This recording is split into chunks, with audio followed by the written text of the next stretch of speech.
Hey guys, how's it going? Welcome to a brand new episode of the Boss Babes Lifestyle Sports Podcast. I'm your host, Brittany Baldi, and I am thrilled because we are freaking back at it again. You guys know I drop about 4 new podcast episodes a month, having on some of your favorite professional athletes, their significant others, and of course, reality TV competitors.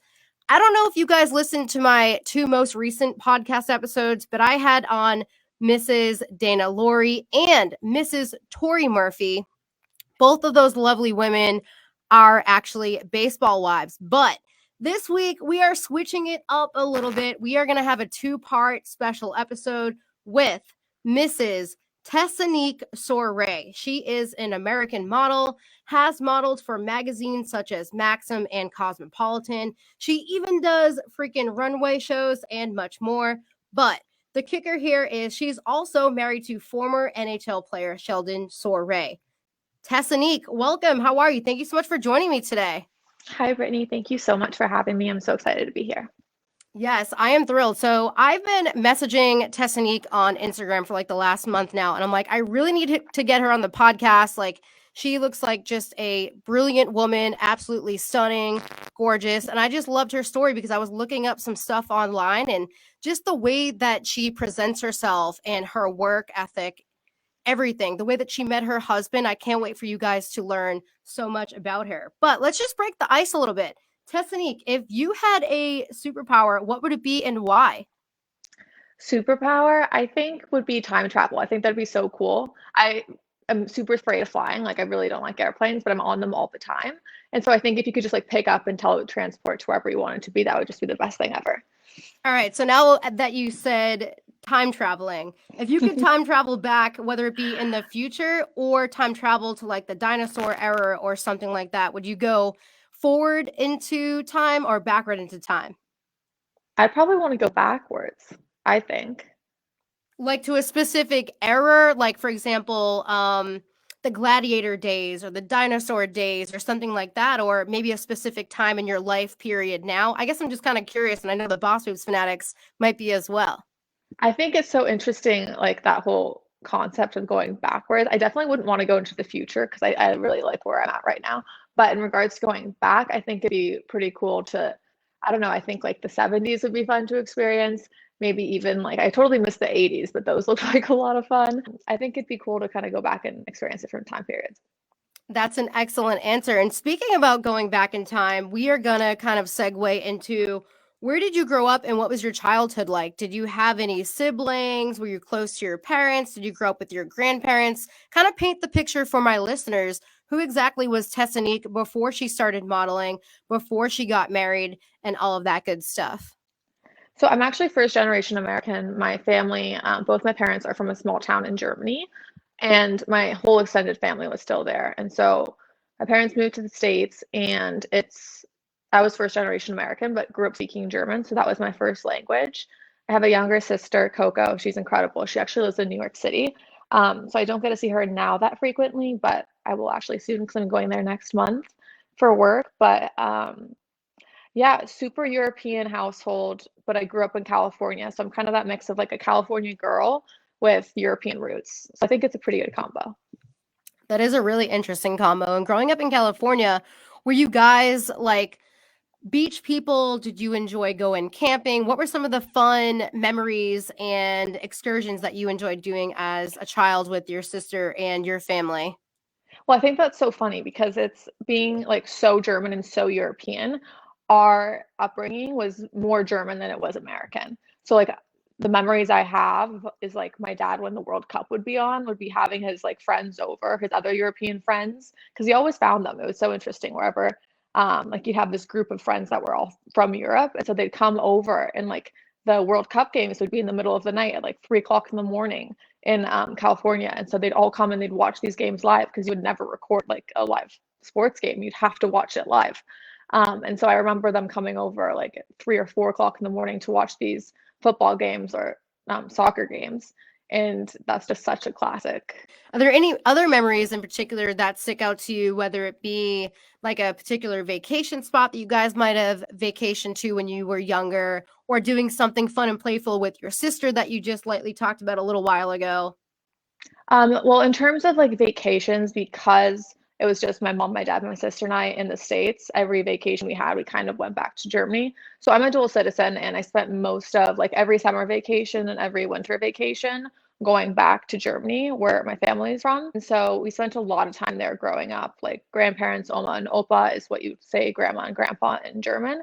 And so we'd see them and my parents' siblings. They all actually, they're from the same town. So it was basically like one street with everyone on it. Very, very small, like one church, one school, things like that. And so we'd always go back there every chance we could. And as far as your European background, I find all this super interesting. Home cooked meals, was there anything in particular that you guys enjoyed making that was of German descent? And Oh also, my gosh, obviously, yes. living in America, I'm sure you guys blended a little bit with the American culture as well. So, what were some of your top American dishes as a kid, and also anything German that you guys might have enjoyed cooking? And you might even enjoy cooking it for your husband now. So obviously my first time truly celebrating like American Thanksgiving was actually with Sheldon like 4 or 5 years, 5 years ago, which is so funny because he's Canadian. But we never really celebrated like the whole turkey, mashed potatoes, gravy thing because that wasn't what we did. So we always, my favorite thing growing up was this thing called Käsespätzle, which is like German mac and cheese, but it's homemade pasta. So you actually make the dough for the pasta and then you make the individual pasta strands like on a cutting board and put it into like a thing of hot water. It's so good and people don't understand, but Sheldon has two daughters and we made it for them, I think last Christmas, and they were obsessed with it. So they're always like, "Can we have cake with it?" But it's so yummy and unbelievable. So you need to try it if you ever can. I was just gonna say that sounds delicious. My fiance, It's so ironically good. enough, is of German descent, but they are very Americanized. Hmm. So we don't really do anything German related, but I kind of want to run that idea by them and see if they want to try some of the foods. His Oh my last God, name the is food's D. amazing. Yeah, it sounds delicious. His last name is Dull, but his mom's maiden last name is Kelsch with a K. Yep, So it's, I guess, very super German. German. Yeah.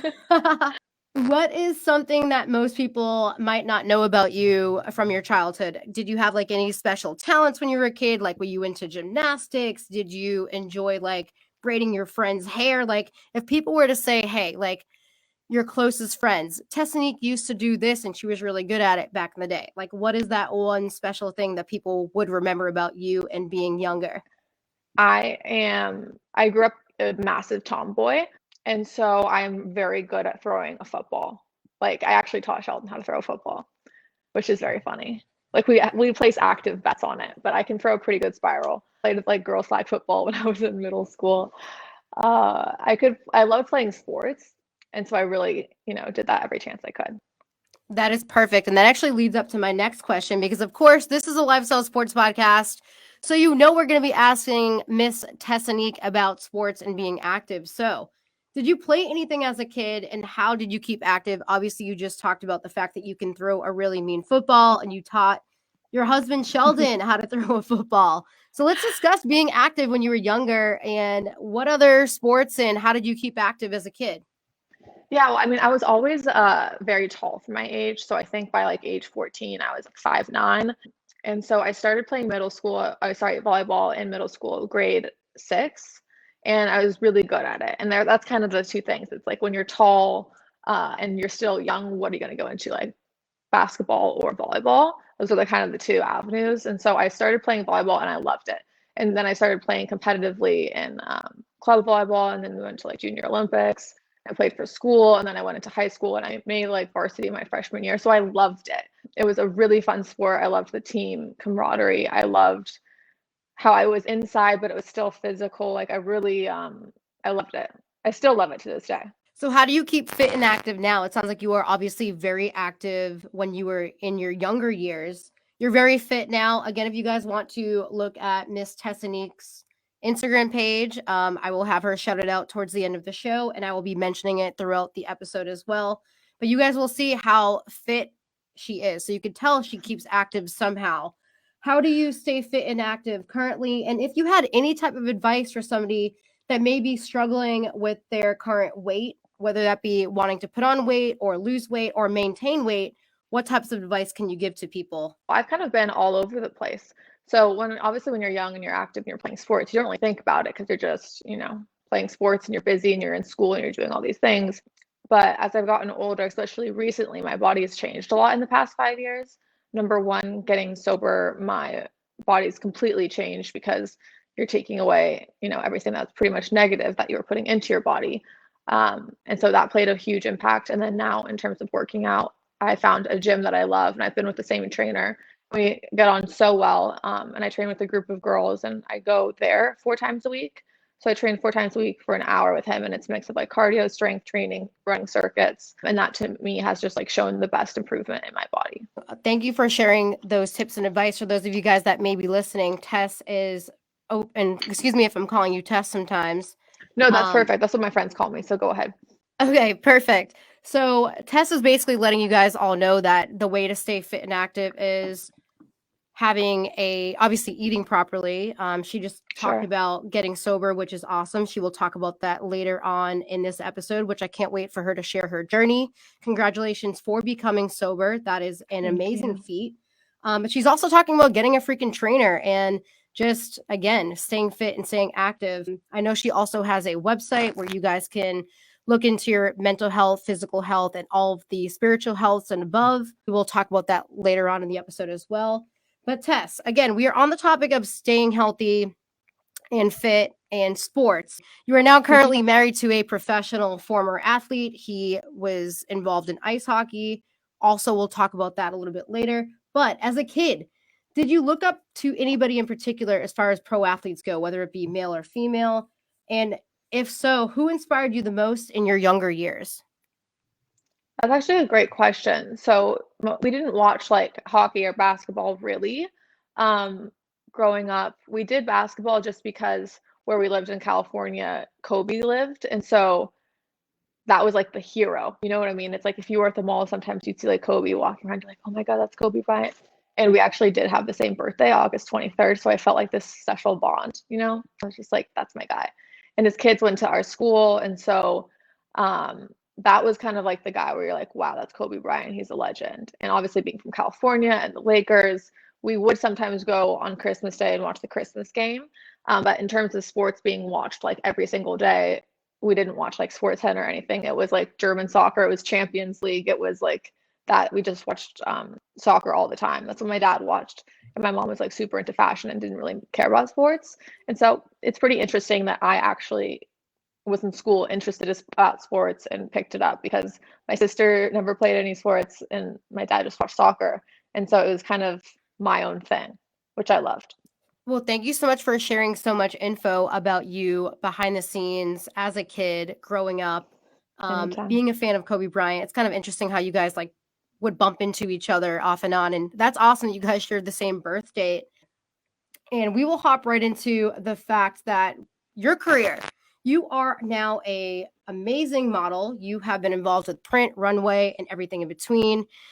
BosBabes Fanatics, you guys are now listening to Mrs. Tess Annique Souray. Again, she is a model and NHL wife. Her husband is Mr. Sheldon Souray. He played freaking 13 or more seasons in the NHL.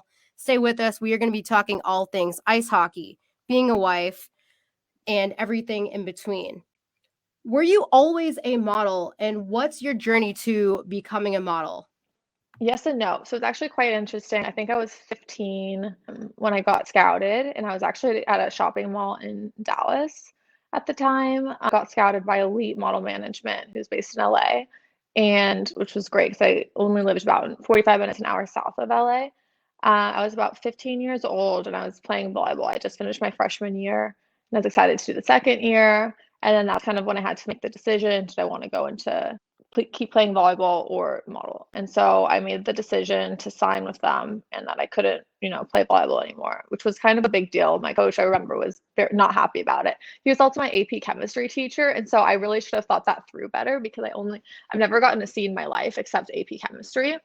And I think that's just like kind of part of the thing. I started modeling, I think 15. I'd go up with my mom the first year because I didn't have my driver's license. And so she had to be at all of my shoots anyways because I was a minor, but I loved it. at that time there was no social media, so it was all through an agency. You had like your physical portfolio that you had to go and take with you to castings, and you'd have your photos printed out. And so that was a lot of fun because I felt like a sense of worth and independence at a very young age. And I always was kind of like more mature than my years. And so I liked being around adults, and I always loved the creative aspect and creating.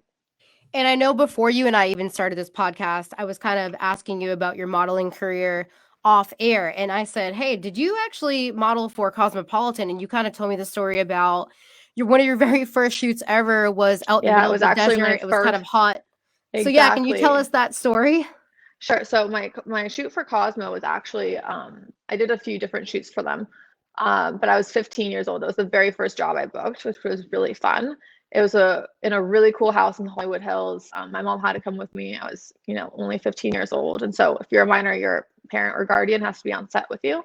And that was a lot of fun because it was a huge production. It was like, 50 crew, a few different models, and they would do all these editorials within the same day. And so, throughout the rest of my high school life, girls would be writing through the magazines and be like, "Oh my gosh, you're in this one." And so that was pretty cool. I think I still have a few of the magazines in my storage closet over there. But in regards to Maxim, that one was really fun because that was in the middle of COVID, when everyone was kind of trying to figure out like what was happening. Are we going to go to work? Are we not going to go to work? What are we going to do? And so we actually ended up shooting that obviously outside because nothing was being done inside at that time. And so we did a shoot in the middle of the Las Vegas desert. It was like May, 110 degrees. It was so warm, but the pictures turned out so good. And it was the concept of like bringing a gym outside in like natural elements. And so that was a really fun shoot that we did. My trainer was there. I had just my favorite people working with me on that shoot. And so it was just a dream come true. And are there any other top print memories that you can share with the Boss Babes fanatics? I'm sure they're pretty curious. I mean, those are some big time magazines. Have you ever done anything for like a book cover or like any clothing companies like a Nike or an Under Armour or anything like that? Or if not, would you like to do anything like that in the future? I love the concept of doing print work because I think it's just fun, the different types of people that you meet, and a lot of them are, kind of big productions. I did live in Dallas for a time, and so I had done a Nike shoot from them out there, which was really fun. In terms of going forward, the companies that I would like to work with, I love working with guests. I've done some work with them because that's just like a classic staple. And I love the way that it's just a very beautiful like campaign, and I just love them. But going forward, I think Sports Illustrated is kind of like on every girl's list. Victoria's Secret is kind of on every girl's list. Those are kind of like the big ones that everyone is like, oh yeah, I'd love to do that. So we'll see what happens. I love that. We will be keeping on your social media on the lookout to see what your next adventures are. And speaking of adventures, I know that you also do some runway modeling. So Miss Tess Annique actually just recently freaking got back from Los Angeles, California. She was rocking that freaking runway at the Arts Hearts fashion show. I was looking at your social media posts. If you guys are interested in seeing any of her outfits, feel free to check out her at Tess Annique Instagram. Some of the outfits that I saw her wear, they were very gorgeous dresses. She had amazing makeup, some shimmery hair pieces. She was wearing a stunning two-piece gold outfit in one of her posts as well, walking down the aisle. So, Miss Tess, how was that experience? And how do you get booked for something like that for somebody that might be interested in potentially modeling down the road? Yeah, that was so much fun. I love doing runway because the energy of like live events is, I think, a little different than print. I love it when there's a live audience and people are there. It's just, there's so much adrenaline and it's such a good time. This is my fourth season now, I believe, with them. I did Miami Swim Week and LA Fashion Week prior because they have 2 seasons each, spring, summer, and then autumn, winter. But it's just one of the best times. I love the familiar faces that I see, and now kind of that it's my fourth time going. And being in the shows that you kind of know everyone. So you have like your hair people, your makeup, the photographers, the creative directors, the technical directors, and it's just a lot of labor of love goes into these shows. They work so hard for so long. I mean, it's like probably a 500 almost person crew. There's volunteers. It's a big deal. And so it's an honor to be a part of it. And I have just loved getting to do it. But I'm so excited because in July it's swim week, and that's like one of my favorite weeks of the year because it's in Miami. It's so much fun. There's a lot of events, a lot of people go, and so that's the next one. I'm looking forward to it. That's exciting. So you're talking about the swim week. When it Mm-hmm. comes to something like that, how do you mentally prepare? And are you able to pick out your swimsuits, or do you show up and there's like fashion designers that help get you dressed? Like how exactly does Yes. something like a fashion show work? So it's interesting because I feel like a lot of times people don't know until they're put in that situation. But as a model, you typically have zero to no say about what you're going to wear. But traditionally, you'd go to a casting, you'd meet with the designers, and then they would say like, yes, I'd like you to walk for my show or not. And then from that point on, you know what designers you're walking for. So then you have a fitting, which is where they try on different pieces on you and see what fits really well. So for Fashion Week this past week, I went to LA for a fitting on Monday.